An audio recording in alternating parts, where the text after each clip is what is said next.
Hello friends, today we are going to continue chapter number 15, Economic Development, lecture number 4. Friends, up to now, in this lecture we understood about the meaning of economic development, the indicators through which this economic development is measured.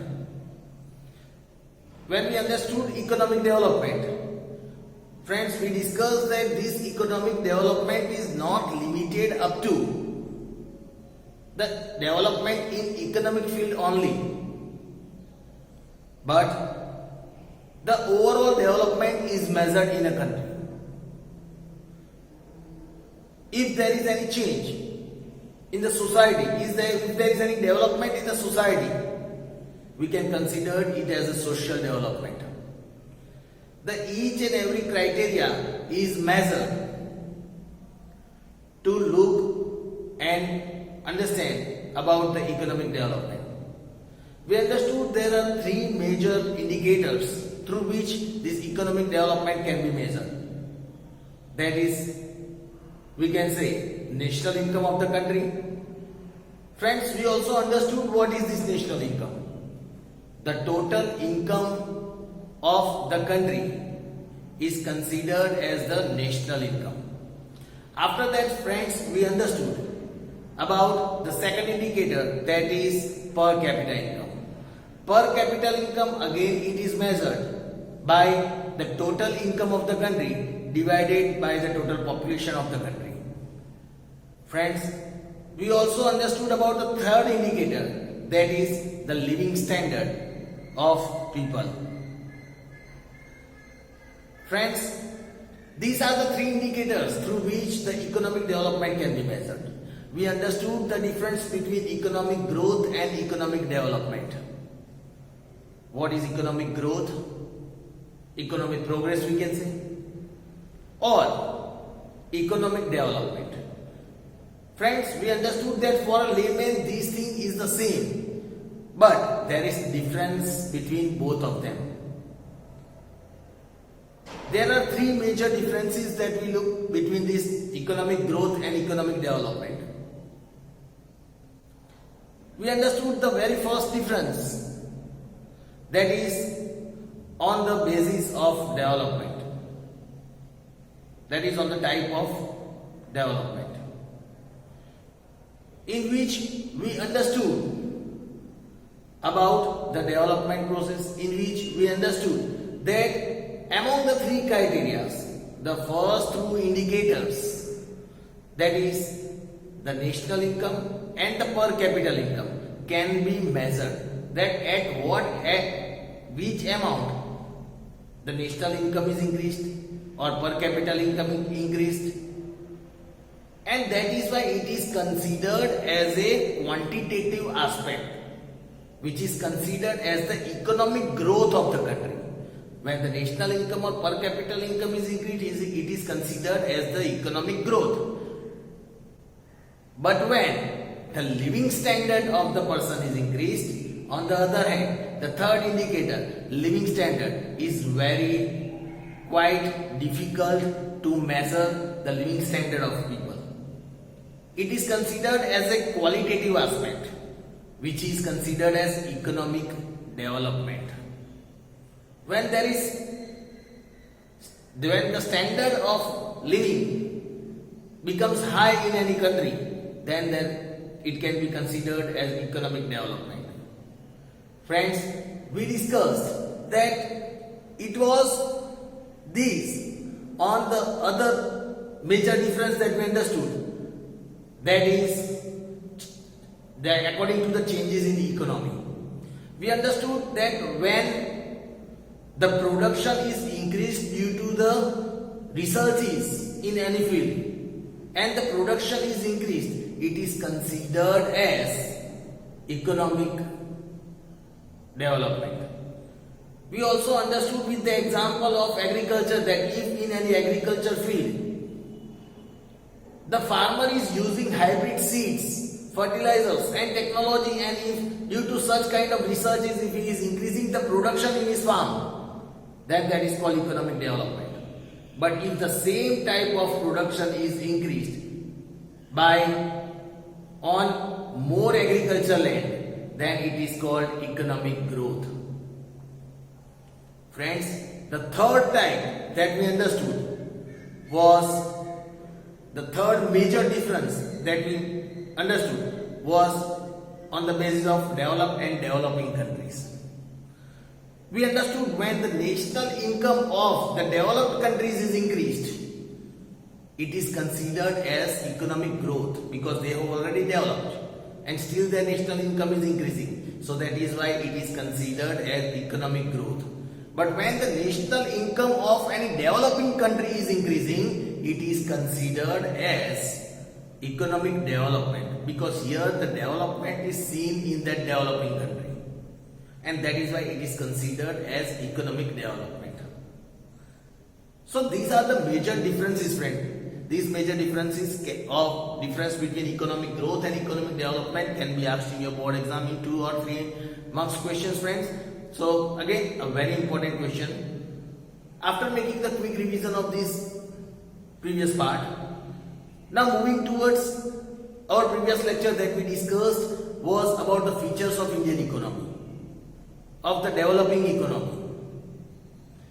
We understood there are several factors, there are several features of level which is seen in the developing countries. We discussed from that, we discussed about the less per capita income and the population growth in our previous lecture. We discussed in the less per capita income that if in any country the per capita income is less, that means the national income of that country is less.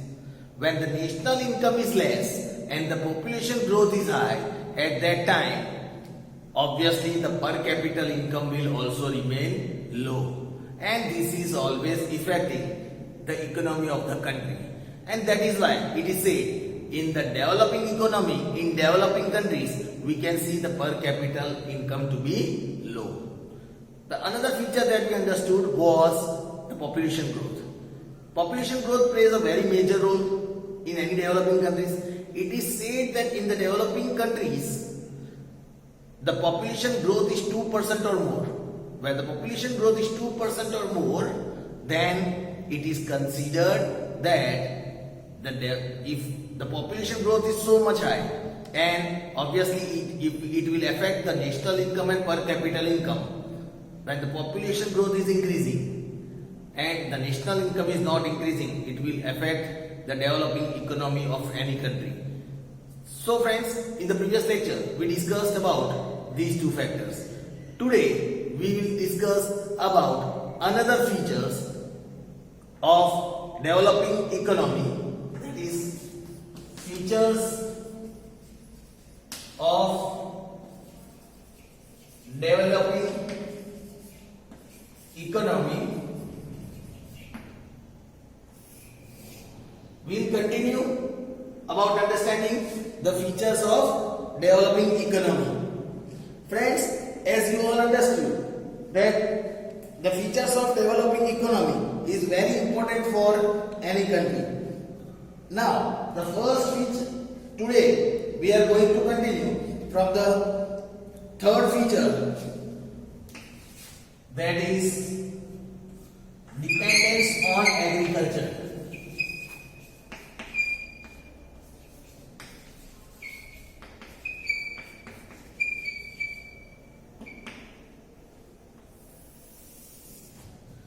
Friends, dependence on agriculture. In the previous lecture, we understood about the two features, that is less per capita income and population growth. Today, continuing with the third feature, that is dependence on agriculture. Here it is said, agriculture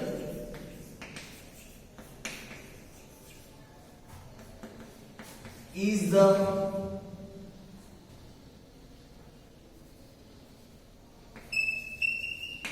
main occupation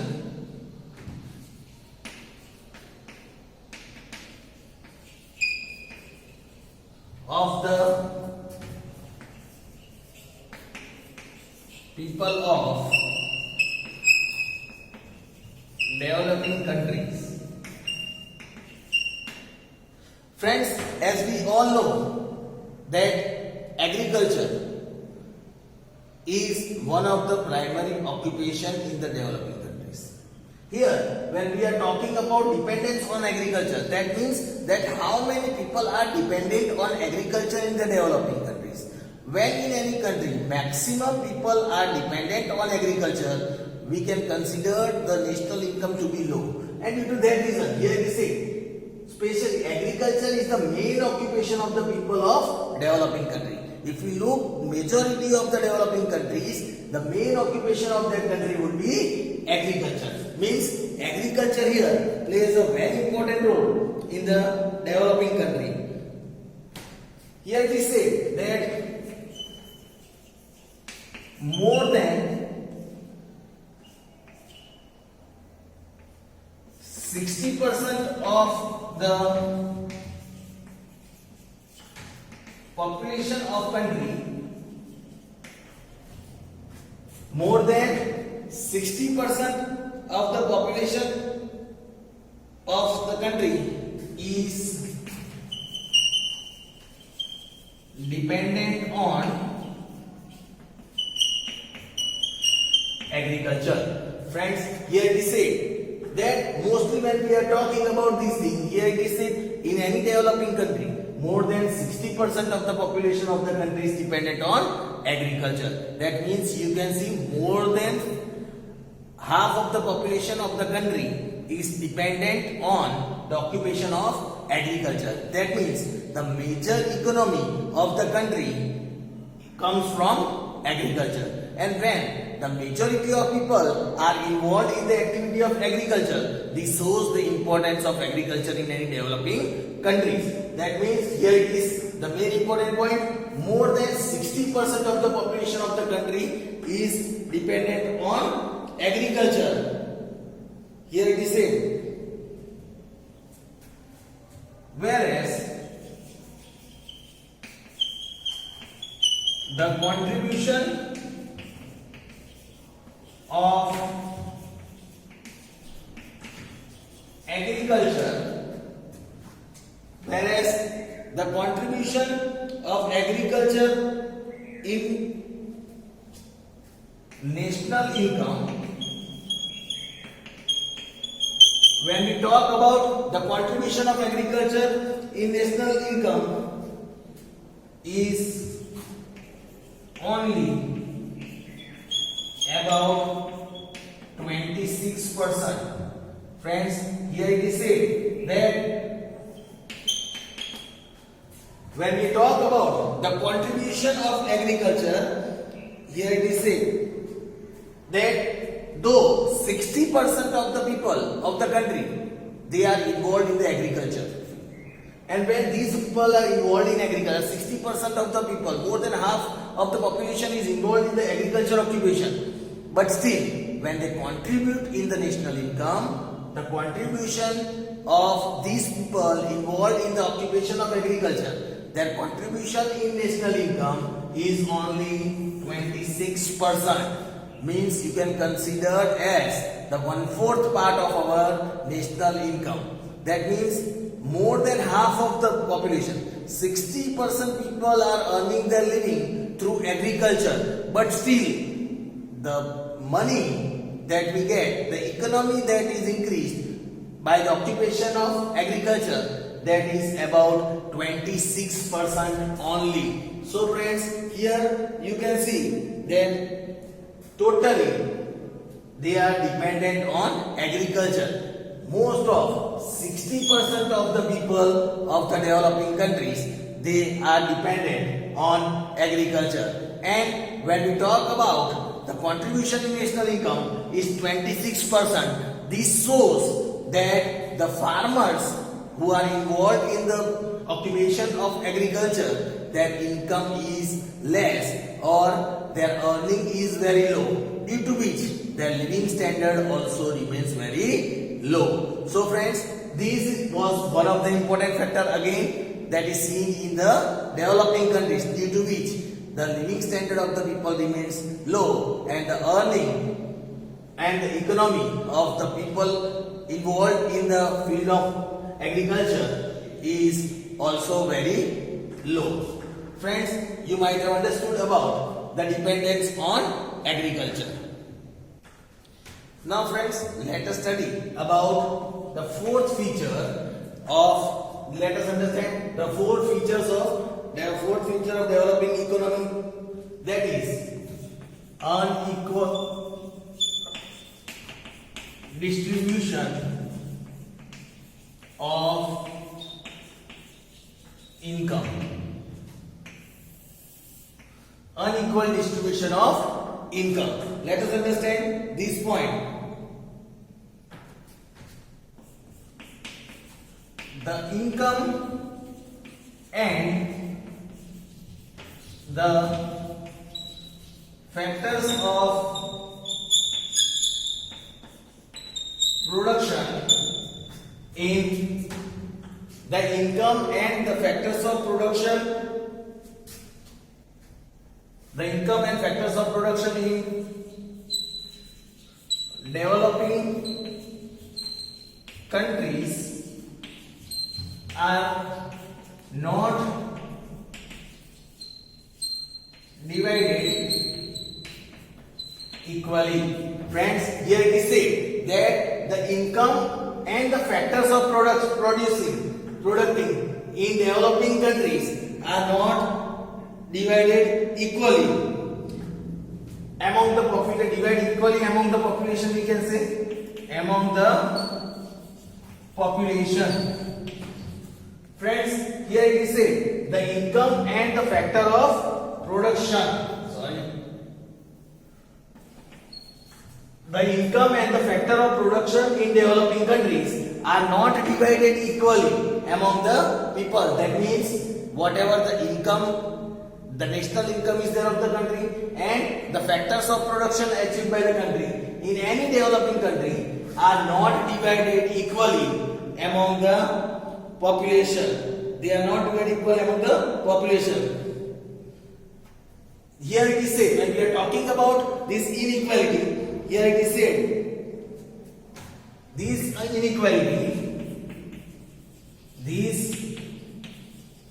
inequality is seen in both cities as well as villages. Friends, when we are talking here it is said this inequality. Which inequality? That is the distribution of income and the factors of production. Whatever production the country has achieved, that is not equally distributed among the population of our country. And this inequality is seen in both the places, that is in cities as well as in villages. In both the area we can see this inequality present. When we talk about this inequality, here it is said that 20% of the rich people, when we talk about this equation, here it is said 20% of the rich people of our country,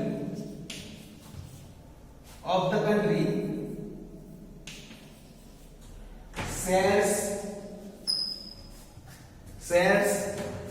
40% of the national income. Friends, here it is said that 20% of the rich people of the country, the 20% of the total the rich people that are existing in the country, they share 40% of the national income. Whatever national income is present, for example, if the national income is 100 rupees, from that 40 rupees they are shared by these 20% rich people.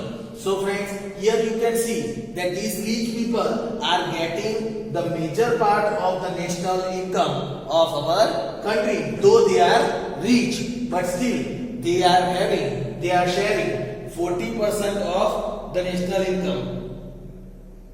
Whereas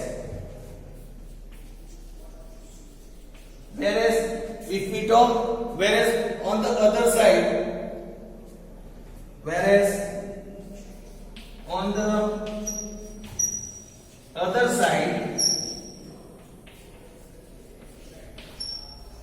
the poorest 20% people, whereas the poorest 20% people, they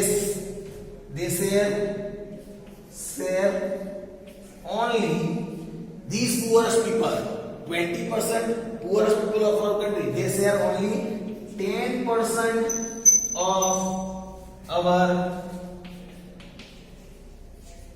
national income. When we are talking about the national income, here it is said that 20% of the rich people, these rich people, 20% of the rich people, they share the maximum, that is the 40% of our national income. Whereas on the other hand, these 20% poorest people, 20% poorest people, they are sharing only 10%. 20% poorest people, they share only 10% of our national income. Thus we can say, major income lies in the hand of rich people. So here we can see that here it is a maximum major amount of income lies in the hand of rich people. So here friends, through these points you can clearly understand that it's total unequal distribution of income, because the national income is not equally distributed. 40% of our national income goes with the 20% rich people, while on the other hand 20% poorest people are only getting same 20% of the rich people is there. Same way 20% poorest people are getting only 10%. So you can see the clear difference of 30% means major income of our country that is in the hand of these rich people. So you might have clearly understood about this feature, that is unequal distribution of income. Friends, let us understand about the fifth feature, that is unemployment.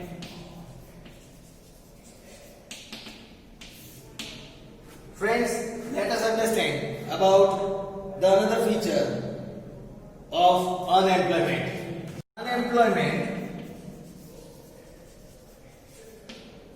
Here it is said, unemployment, when we are talking about unemployment, is one of the major, when we talk about unemployment, it is considered that it is one of the major characteristics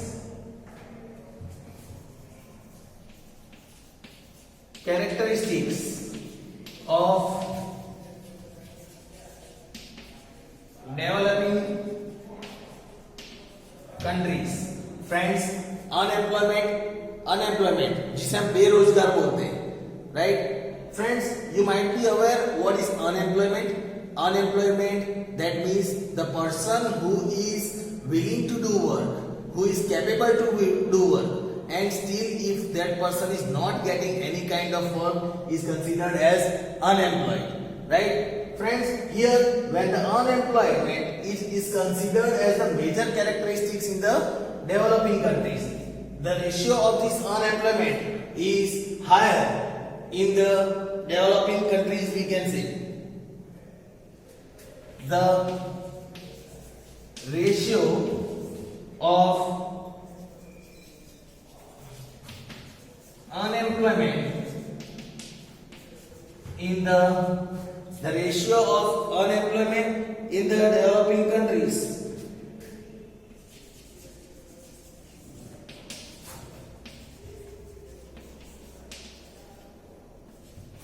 is 3% or more, the ratio of unemployment in developing country is 3% or more of total labor. Friends, here it is said the ratio of unemployment is more than 3%, 3% or more of total labor. More than the 3% or more of total labor are unemployed. We can clearly see in developing countries these features exist a lot. The ratio of unemployment is very high, we can see, right? More than 3%. That means the ratio is very high out of total labor. Labor, what is the meaning of labor, friends?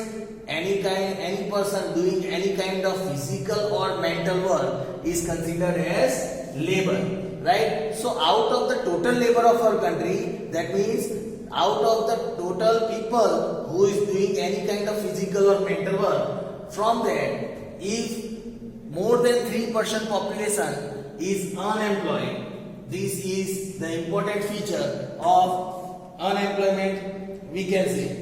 Also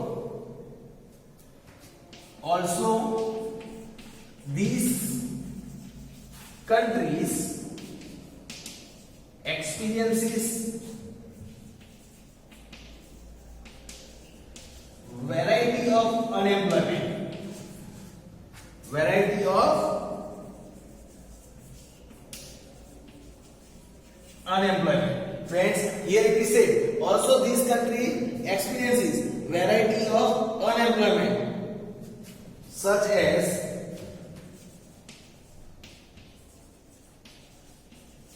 seasonal unemployment, disguised unemployment,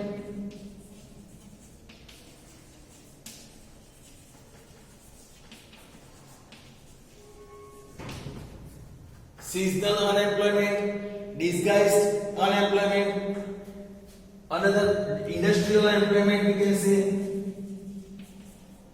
industrial unemployment,